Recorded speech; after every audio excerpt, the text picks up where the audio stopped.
সুমন বউ নিয়ে রাস্তার পাশ দিয়ে হেঁটে যাচ্ছেন। কিছু দূর হেঁটে যাওয়ার পর পিছন থেকে মিষ্টি রিকশা নিয়ে সুমনকে অতিক্রম করতেই মিষ্টির চোখ পড়ল সুমনের উপর। সুমন বউ নিয়ে হাত ধরে হেঁটে যাচ্ছে। মিষ্টি রিকশা থামিয়ে রিকশা থেকে নেমে সুমনের কাছে গেলেন। সুমনের কাছে গিয়ে বললেন, কেমন আছো? সুমন বলল, ভালো আছি, তুমি কেমন আছো? মিষ্টি বললেন, বিয়ে করলে দাওয়াত দিলে না? সুমনের বউ তাহমিনা বলে উঠলেন, মেয়েটিকে আগে থেকে চেনো নাকি সুমন? সুমন বলল, আমরা একই সাথে পড়ালেখা করতাম। তাহমিনা বললেন, শুধুই কি পড়ালেখা করতে, না প্রেম প্রীতি ছিল? সুমন বললেন, তুমি এসব কি বলছো? মিষ্টি খুব ভালো মেয়ে, আমরা খুব ভালো বন্ধু ছিলাম। মিষ্টি বলে উঠলেন, ভাবি সুমন কিন্তু খুব খারাপ না, ও কিন্তু ভালো ছেলে। তাহমিনা মিষ্টির কথা ধরে বললেন, কে কতটা ভালো ছিল আমি সবই জানি। তোমাদের মধ্যে 5 বছর সম্পর্ক ছিল। তোমরা মনে করেছো আমি কিছুই জানি না, সবই জানি। মিষ্টি বলে উঠলেন, বিয়ের আগে ছেলেরা অনেক কিছুই করে, তাই বলে কি বিয়ের পরেও? সত্যি বলছি ভাবি, সুমন খুব ভালো ছেলে। মিষ্টির মুখে সুমনের নামে প্রশংসা শুনে সুমনের হাত ধরে টানতে টানতে মিষ্টির সামনে থেকে নিয়ে আসলেন। মিষ্টি খুবই কষ্ট পেল আর মনে মনে বলতে লাগলো, এভাবে সুমনের সাথে আমার দেখা করাটা ঠিক হয়নি, না জানি বাসায় ওদের কতটা ঝগড়া হবে। এ কথা বলে মিষ্টি রিকশার কাছে এসে রিকশায় উঠে রওনা দিলেন। তাহমিনা সুমনের হাত ধরে টানতে টানতে রুমের সামনে এসে বললেন, 5 বছর পীড়িত করার পর প্রেমিকার জন্য যেহেতু এত দরদ, তাহলে আমাকে বিয়ে করেছো কেন? সুমন অনেক বোঝানোর চেষ্টা করছে, দেখো আমাদের মাঝে প্রেমের সম্পর্ক ছিল ঠিকই, কিন্তু আমাদের ভিতরে খারাপ কোনো কিছুই হয়নি। এমনকি আমি আর মিষ্টি কখনো হাত ধরে ঘুরিও নাই। যা বলেছে ওই ফোনের মাধ্যমে বলেছে, আমাদের ভিতরে খারাপ কোনো সম্পর্ক ছিল না। মিষ্টির একই কথা, সবাই মিথ্যা কথা বলে। তোমরা কি করেছো কি না করেছো তা তোমরা ভালোই জানো। পুরনো প্রেমিকাকে ভুলতে যখন পারবেই না, আমাকে বিয়ে করেছো কেন? এক কথা দুই কথায় দুজনের মাঝে ঝগড়া বেঁধে গেল। ঝগড়ার এক পর্যায়ে তাহমিনা ঘরে গিয়ে ব্যাগ ঘাড়ে করে সুমনের সামনে দিয়ে চলে গেল। সুমন ফেরানোর অনেক চেষ্টা করলেও তাহমিনাকে ফেরাতে পারলেন না। সুমন মন খারাপ করে শিরের উপর বসে পড়লেন।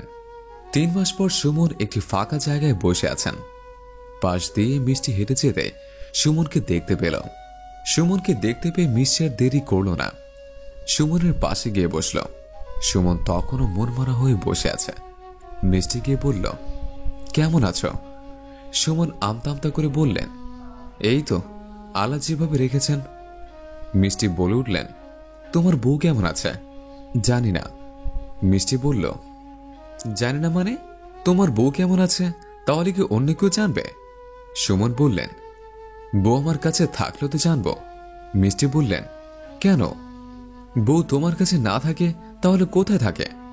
তখন সুমন বললেন, তোমার সাথে লাস্ট যেদিন রাস্তায় দেখা হলো, ওই দিন বাসায় এসে আমার সাথে ঝগড়া করে বাপের বাড়ি চলে গেছে। 15 দিন পরেই আমাকে ডিভোর্সনামা পাঠিয়ে দিয়েছে। এই তো তার পরের দিন চলে যাচ্ছে আর কি। তা তোমার কি অবস্থা, বিয়ে শাদী করবে না? মিষ্টি বলল, মনে হয় বিয়ে করা হবে না, কারণ যাকে ভালোবাসতাম সে তো আমার ভালোবাসা বুঝলো না, আর কি তাকে ফিরে পাবো? সুমন বললেন, তুমি কি এখনো তাকে ভালোবাসো? মিষ্টি বড় করে একটি নিঃশ্বাস ফেলে বললেন, এই বুকটা চিরে যদি দেখাতে পারতাম তোমাকে কতটা ভালোবাসে, তাহলে হয়তো তুমি বুঝতে পারতে।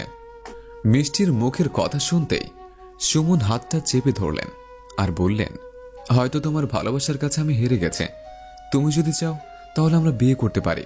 মিষ্টি সুমনের হাত ধরে বললেন, বাবা মা আমাকে বিয়ে দেওয়ার জন্য অনেক চেষ্টা করেছে, আমি রাজি হইনি। তাহলে আজই আমার বাবা মায়ের কাছে চলো, তুমি নিজে গিয়ে বিয়ের প্রস্তাব দেবে। সুমন সাথে সাথে রাজি হয়ে গেলেন এবং দুজনে মিষ্টির বাড়ির দিকে রওনা দিলেন। মিষ্টির বাবা আর মিষ্টির মা রুমে বসে গল্প করছেন। এর মাঝে মিষ্টি সুমনকে নিয়ে বাবা মায়ের সামনে আসলেন। বাবার সাথে সুমনকে পরিচয় করিয়ে দিলেন। সুমন খাটের কোণে বসলেন। মিষ্টি বলল, বাবা তোমরা কথা বলো, আমি তোমাদের জন্য চা বানিয়ে নিয়ে আসে। মিষ্টি চা বানাতে চলে গেলেন। মিষ্টির বাবা সুমনকে জিজ্ঞেস করলেন, তোমার বাবা মা কেমন আছে? সুমন বললেন, আঙ্কেল, বাবা মা বেঁচে নাই, মা গ্রামের বাড়িতে থাকেন। আমি এখানে থেকে ছোট্ট একটা কোম্পানিতে চাকরি করি। প্রতি মাসে বাড়িতে গিয়ে মাকে দেখে আসে আর খরচের টাকা দিয়ে আসে। মিষ্টির বাবা আরো জিজ্ঞেস করলেন, তোমরা কয় ভাই বোন? সুমন বললেন, আমার কোনো ভাই নেই, একটা বোন আছে। বোনকে বিয়ে দিয়েছে। বোন জামাই সেনাবাহিনীতে চাকরি করেন। মিষ্টির বাবা খুশি হয়ে বললেন, তোমার তো দেখছি হ্যাপি ফ্যামিলি। সুমন বলে উঠলেন, বাবা বেঁচে থাকলে হ্যাপি ফ্যামিলি হতাম। যার বাবা নেই সে জানে বাবা কে জিনিস। যাই হোক আঙ্কেল, আমি আপনাকে আমার কিছু পার্সোনাল কথা না বলে আর পারছি না। আপনার মেয়েকে কলেজ লাইফ থেকে আমি ভালোবাসি। আমাদের সম্পর্ক 5 বছর ছিল। হঠাৎ করে আমার মায়ের পছন্দ করা একটি মেয়েকে আমি বিয়ে করে ফেলি। মেয়েটির সাথে 6 মাস সংসার করেছে। হঠাৎ আপনার মেয়ের সাথে একদিন রাস্তায় দেখা হয়, আর সে কারণেই আমার স্ত্রী আমাকে ডিভোর্স দিয়ে চলে গেছে। আপনাদের যদি কোনো আপত্তি না থাকে, আমি আপনার মেয়েকে বিয়ে করতে চাই। অবশ্যই আমার বাড়িতে আপনি খোঁজখবর নিয়ে যদি মনে হয় তাহলে সম্মতি দিবেন। আমার এতে আপত্তি নেই। সুমনের মুখে সব কথা শোনার পরে মিষ্টির বাবা বললেন, আমি তোমার কথা মিষ্টির মুখে অনেকবার শুনেছি। মিষ্টিকে অনেকবার বিয়ে দেওয়ার জন্য চাপও দিয়েছে। মিষ্টি বিয়েতে রাজি হয়নি।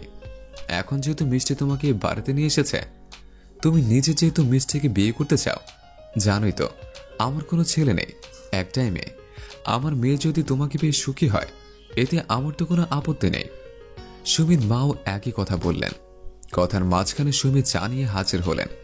সবাই চা খেতে খেতে বললেন, দেরি করে লাভ কি? সামনের শুক্রবার আমরা তোমাদের দুজনকে একই সুতোয় বেঁধে দিতে চাই। মিষ্টির মুখ লজ্জায় লাল হয়ে গেল। কথা বলতে বলতে চা খাওয়া শেষ হয়ে গেল।